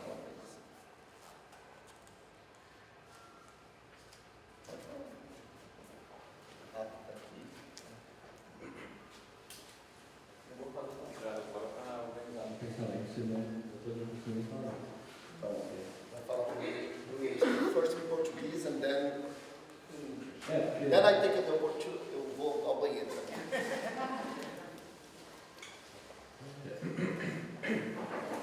Na verdade, eu vou fazer uma pergunta para ela, que é aquela ressalva de sempre, eu não sou psicanalista. Então, né? Mas queria perguntar para ela se a gente pode pensar o espaço, a clínica ideal, como um lugar sem espaço. Por que eu estou dizendo isso? Aí eu vou botar um problema que eu tenho na minha vida de movimento social, mais ou menos, que é o seguinte. Tem uma cozinha solidária que é lá na Sé, né? E lá a gente dá comida para 500 pessoas por dia. E a gente põe a comida em cima do marco zero e vai entregando. E aí, a imensa maioria das pessoas ou são negras ou são descendentes de nordestinos, ou ambos, que é a maioria dos casos, na verdade, né? Que, além da questão do negro, tem a questão dos nordestinos, principalmente em São Paulo, nas capitais. E aí, eu estou lá na cozinha. Aí depois eu vou para outro lugar que chama Prato do Dia. Estou pensando num dia muito, numa situação prática, realmente no seu livro, que é 1 quilômetro dali, né? Que é o ponto da esquerda, digamos assim. Isso não é crítica ao local. Tem bandeira do MST, tudo. Só que a gente entra lá e a gente entrou em outro planeta.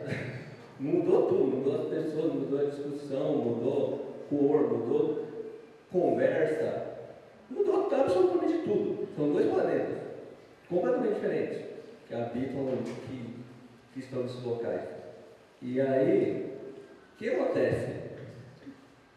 Eu preciso pegar essas pessoas que estão no prato dia e levar para a Sé, para elas entenderem o que eu estou falando. Porque se eu só falo na mesa, elas não entendem. Não entendem. E eles vão falar que eu sou agressivo. Eu estou falando, você não está entendendo o que eu estou te falando, o problema real desse país. É muito mais lá no fundo do que está sendo conversado aqui. Há um tempo, tem um outro rapaz, que ele chama Paulo Galo. Ele está me contando, tem um vídeo, a intimidade que eu dou para o cara que não vê. Ele estava falando que ele começou a pegar as pessoas próximas a ele, ia levar para o aparelho da museu, que é um local muito forte de cultura negra, lá no centro. Por quê? Porque eles precisavam ver que o negócio não é ter o cabelo do Cristiano Ronaldo. O negócio é você, você já é bonito. Eles precisavam olhar as pessoas lá na parelhadosia, que são de maioria negra, e falar assim: nossa, não precisa me mudar, eu já sou bonito. Por isso que eu quero perguntar a ela se eu posso pensar a clínica ideal como um lugar sem espaço, porque depende da pessoa, né? Então é isso. Obrigado. Qual foi o banheiro?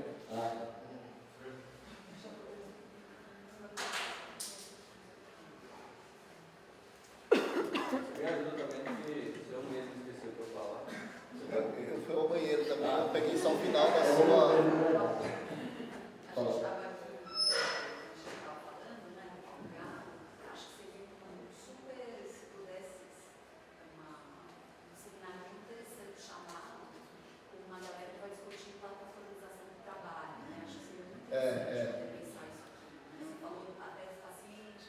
Então, uma pessoa que a gente está querendo trazer, que a gente já trouxe, a gente tinha um outro grupo chamado Crise e Sofrimento, né?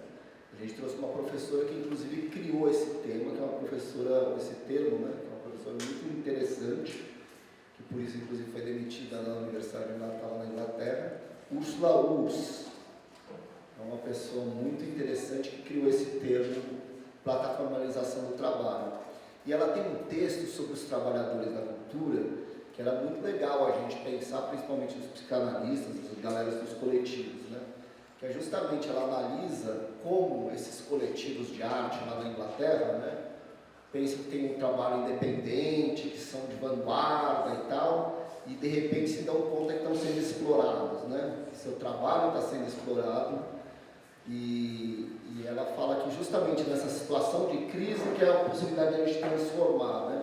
Então, o ano que vem a gente está querendo trazê-la Ela também é editora do jornal sobre trabalho e globalização. Eu sou muito interessante, mas seria legal trazer com Paulo Galo e outras pessoas. Vai lá, Alexandre.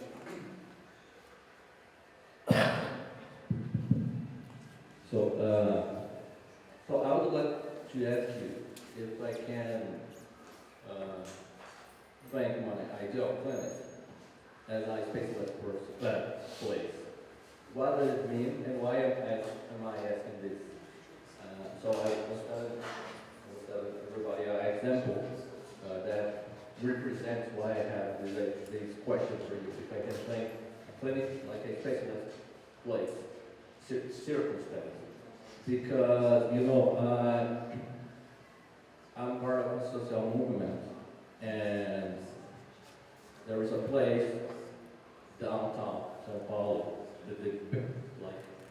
which is set, which is like the really core of São Paulo.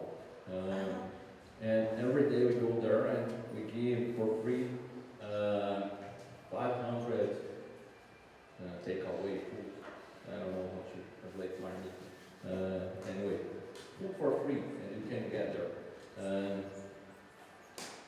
And the people that get the food, they are mostly or overwhelmingly black people or people who descend or are from the north of Brazil. Because we have this very clear division in all capitals of Brazil. Yeah. North, south, inside Brazil, you know. And there is a thing I should tell to them, right? And then, for example, the same day I worked like this, and I moved to Prato do Dia. Prato do Dia is a restaurant for the left people, basically. And they have flags up and the left movement. Pretty cool place. But when I get there, I see I'm in another world. Everything is different. Everything is different. Color of people are different. Discussion is different. Background is different. Job is different. Everything. Nothing is equal. So the problem is I cannot talk to that people and convince or change, more than convince, change their mind anyway. They cannot change their mind there because the space is important. I have to take these people to the first circumstance instead, give them food and talking to the people and seeing the people and seeing the circumstance. And that's the way they will change their minds. Because if I say to them, you don't know the reality of Brazil, of São Paulo, poverty and all this thing, they say, hey, you are too aggressive. The way you talk, So I said, no, I'm not aggressive. It's just because you don't change, And there is an extra problem. I was talking about a guy called Paulo Galo. He's kind of famous in left movement. He organized the Liverman motorboys. He was saying one day, he's black, that he liked to take people from his region to Aparelha Luzia. Aparelha Luzia is also downtown, so all these places I'm saying, they are very close to one another, like you can go walking. And it's a black restaurant and cultural center, let's say. Small, but pretty nice. And he said, I like to take people there because that's the place they don't need to look like Cristiano Ronaldo, the soccer player. Very white person. You can look like, you are already beautiful. Like black is beautiful. You learn there, not talking, not discussing. It's the place itself that sends the message and changes it. And so it depends on the person. I need a different space. So that's the problem. That's why I'm asking you. Can I make The idea of That's faith. how you handle it. That's good. You take them from here to there, and you show them reality, and that's how you're handling it. I think that's a solution. I don't think that's a problem. Então, That's a solution. ela falou, isso não é um problema, né? Você precisa levar de um espaço para o outro, né? Talvez né? Então você tira daqui, leva lá. Só você não vê um problema aí, né? Acho que essa... Agora, e até eu devolvo essa questão do espaço, que a gente ficou pensando nisso ontem, né? E traz uma problemática. Eu, quando estudei na PUC, tinha uma coisa, entre aspas, da esquerda, né, de alguns professores da esquerda ligados ao PT, que falavam, não, para atender os pobres não precisa de nada, pode ficar sem papel higiênico. Aí a gente levou, teve o PAS, né, que era o programa do Maluf, que fechou alguns CAPs. A gente levou crianças autistas para ser atendido lá de emergência e criou um programa lá, né? E também tinha isso, né? Primeiro não queriam que as crianças estivessem lá e também não tinha nada adequado para essas crianças, né? E tem um discurso que a gente não precisa de espaço, a gente faz de qualquer jeito, né? E quando veio o CEL, né? Acho que todo mundo conhece o CEL, mas na época do CEL também tinha esse debate. E a Marta Suplicy, que era do PT, mas não era tradicionalmente do PT, criou um espaço super bacana, que hoje todo mundo valoriza, né? E que talvez, né, é muito diferente fazer. Eu já trabalhei tanto em escola de latinha como no CEL, e é muito diferente ter esses espaços, né? Então, só para a gente pensar, porque a gente já fala coisas que a gente não vê a implicação da coisa, né? Quer dizer, fazer uma clínica pública no CEL, ou ter um CEL, um espaço como esse para poder pensar, para poder gravar, ter equipamento, lugar para guardar as coisas, conforto térmico, né? Isso é bem importante, né? E até você lá no movimento, né, do MTST, talvez agora com o Boulos, se ele virar prefeito, vai colocar uma questão para o movimento, né? O que o movimento, como ele vai se relacionar com o prefeito, quais são os espaços que ele vai ter dentro e fora do governo, né? Provavelmente, né, espero que ele fortaleça o movimento, né? Vocês vão falar, não queremos espaço, não queremos nada, então é um pouco isso que é o desafio da gente pensar, né? Só uma provocação aí. O CEL foi tão revolucionário que as próprias pessoas que defendiam o SUS e que eram contra esse modelo de AMA, criaram o CEL Saúde. Quem lembra disso? Né? Não rolou porque... Não, na campanha, né? Aí acabou perdendo a eleição, eles criaram o AMA, né? Mas era essa ideia de CEL Saúde, que na lógica do SUS estava equivocada. A lógica do SUS, foi até por isso que o Eduardo Jorge saiu do governo, porque no planejamento era aumentar as equipes de saúde antes de criar a especialidade, né? Só para a gente situar aí. Mas o impacto foi tão grande, a população ficou tão feliz com o espaço, né? E que essa coisa, não, com o pobre a gente faz de qualquer jeito, né? Eu gosto muito lá do como é que chama o carnavalesco que faleceu lá do Rio de Janeiro, o mais famoso de todos? Joãozinho 30, ele falava assim, pobre gosta de luxo, quem gosta de pobreza é intelectual. So just made a statement about, I replied to him and translate to him, but they said, think about the space that we have difficulty here. You are saying, we do anything, any space. Yeah. No? When I was in college, we have a clinic for poor people, and then we want better conditions. And the lectures, so-called left wing, would say, no, for poor people, we don't need anything is okay. Right. And we have this discourse about the poor people, anything is fine because it's important is the fight. And, Right, all the time. And then we had a mayor that she's from the Workers' Party, but she came from upper middle class family, and she created beautiful schools with theater facilities, cinema, and was a great success in the outskirts, and people really enjoyed it. The impact of it was so great that they even create the same name for health Oh, wow, yeah. So that was the impact. So we have to think about those things because Yeah. sometimes we think, and the space is very important. Look, a space like this that is comfortable, that is light, and Right. enable us to spend hours here together. It's Right. different than we had before. Schools made of cans. It was very warm. Yeah. So I mean, it's the same as the buildings that the Social Democrats, which is some of the greatest architecture. There's a book called The Architecture of Red Vienna by Eve Blau, where she has hundreds of pictures of these buildings that are now visited. You know, there's now a museum.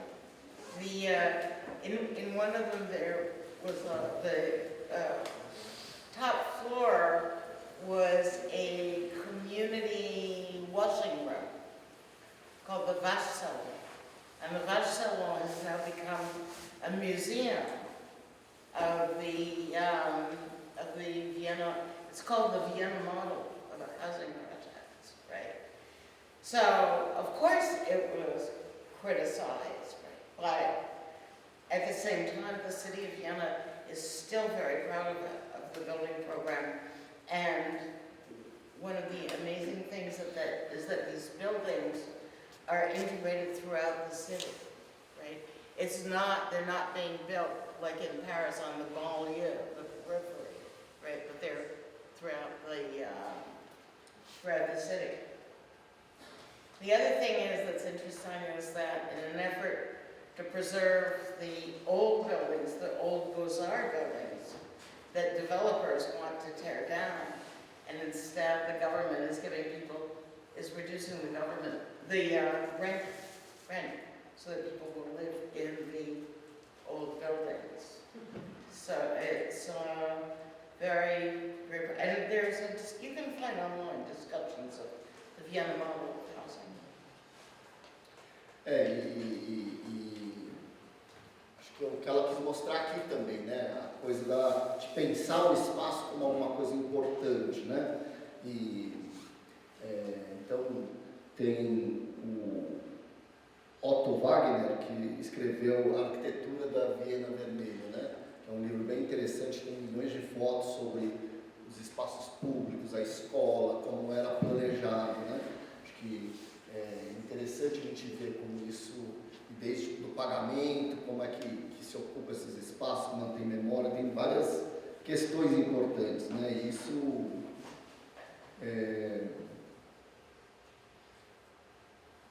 é isso que ela está tentando mostrar, né? Para a gente pensar sobre essas questões, né?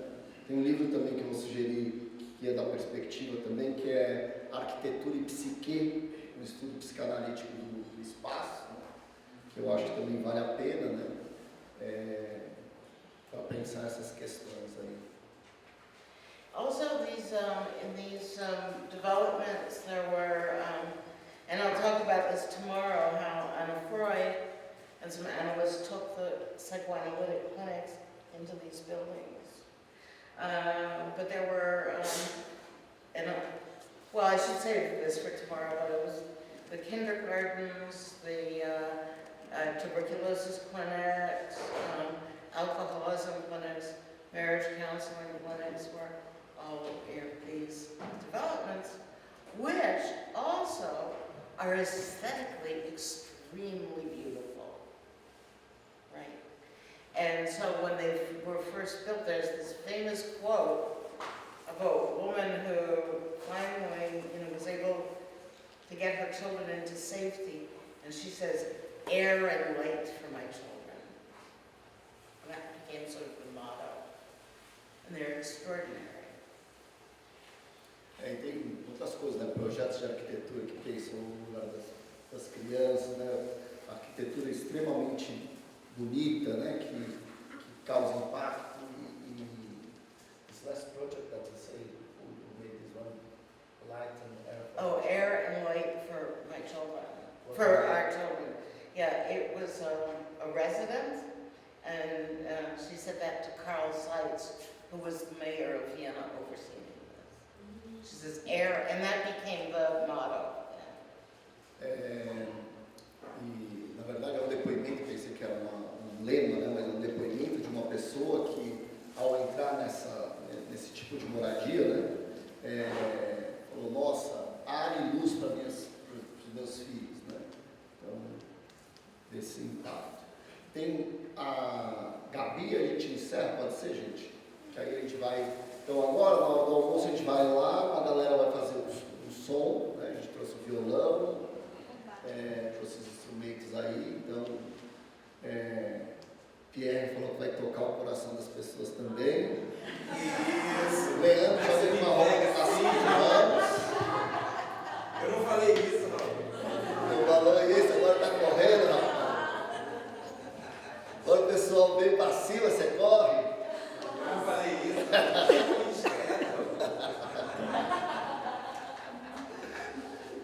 No, I'm joking. I was asking people. It's playing in Portuguese is touch. Touch any instrument to play. Yes, Touch. Oh. And then he answered, playing with the words, saying, I only touch people's hearts. Oh, that's lovely. And now he said, no, I didn't say that. I didn't say that. Vai lá, Gabi. Eu queria fazer mais uma pergunta para ela. Quando ela disse que foram 67 mil pessoas atendidas pelas moradias populares, qual era... 60 mil moradias, né? Pessoas desculpa, ocupadas. 60 mil moradias. Qual era o número de habitantes? Isso em Viena, né? Qual era o número de habitantes, se ela sabe, o número de habitantes nessa época? E a segunda questão era só um comentário. Você falou do céu no governo Mata, mas eu lembrei do dispositivo do sociodrama, psicodrama na cidade, que a Mata também criou, que é uma espécie de dispositivo também de uma clínica, que talvez ela seja interessante poder contar para ela, né, dessa experiência, no início do governo Mata. Legal.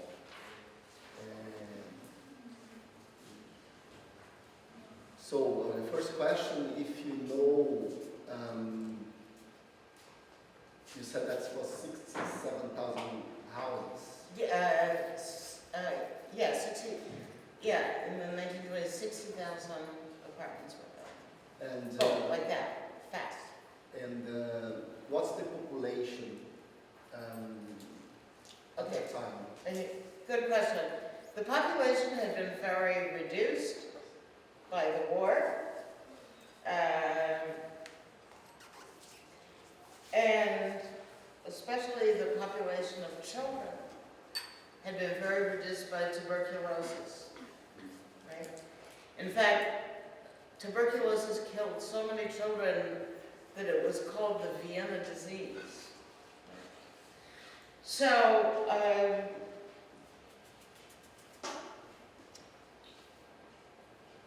I mean, it's a fairly complicated answer, but it's fascinating, right? For example, this is where, because of tuberculosis, this is where mechanized garbage collection was developed. So the garbage trucks you see in cities that collect the garbage, right? That was first developed as a public health initiative to clean the streets and fight tuberculosis, because if you don't have healthy children, you can't have a healthy nation, right? And this was a new nation. The first independent democracy, you know, well, I mean, in Europe there were smaller ones, but that was the idea. So it was a very child-centered rebuilding of the city. What the population, actual population was, I don't know, but I'll look it up.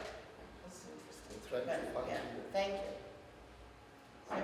So there, another interesting thing, for example, wages were kept low, right? Fairly low, but so were taxes.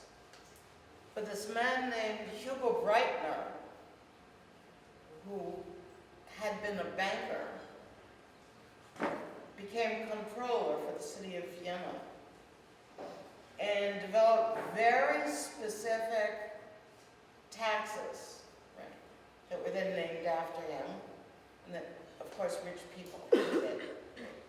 And the taxes were on, like on landlords, horses, ballet, very specific things, and they funded the building, these buildings.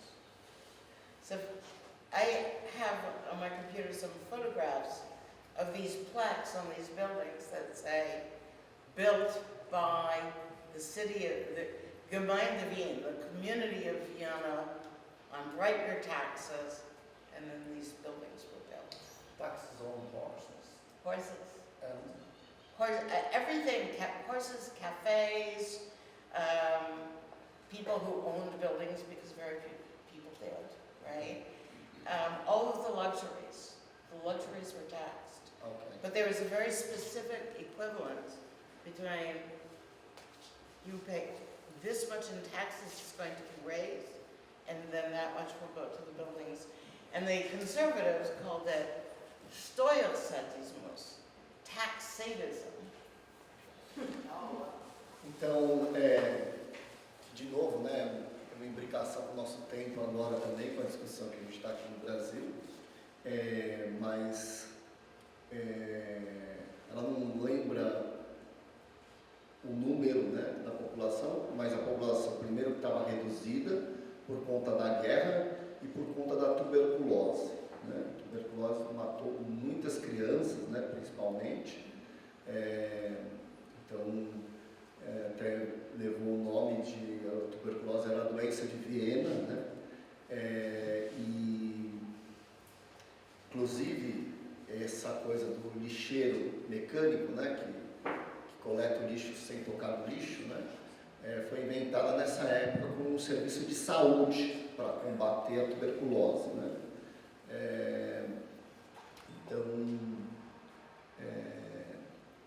E uma coisa interessante também, que foram 67 mil, mas não é 67, foi construído de uma vez, né?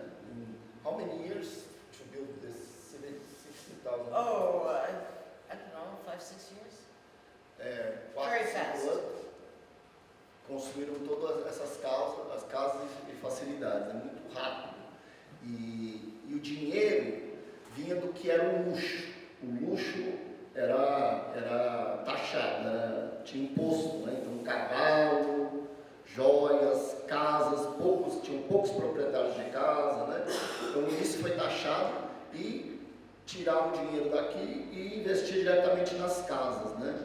E isso pelos fascistas foi chamado de imposto sádico. Estava ligado ao sadismo. É interessante, a gente está nesse momento de discutir, de taxar as grandes fortunas, né? Os próprios milionários americanos estão falando isso, né? Então gente, vamos para o almoço, meio de 34, a gente vai para lá, quem trouxe instrumento pode levar para lá. Muitas pessoas perguntaram sobre os documentos que a gente traduziu, né? A gente